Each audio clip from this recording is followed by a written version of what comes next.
तो शिंदे गटामध्ये होता, मात्र त्यांनी आज उद्धव ठाकरे यांच्याकडे आज प्रवेश केला आहे.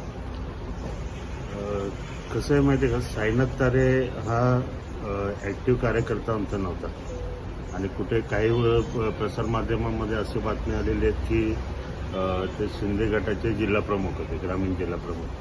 पण तसंही त्यांच्याकडे कुठलंही पद नव्हतं, कुठल्याही प्रकारचं त्यांचं ते कार्यरतच नव्हतं. म्हणजे तसं ते कधी भाजपमध्ये दिसायचे, कधी कुठल्या व्यासपीठावर दिसायचे.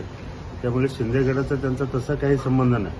आणि आता ते कुठल्या ह्याच्यामध्ये ते गेले तिकडे त्याचा त्याच्याशी काही संबंध नाही आमच्या ह्याच्याशी.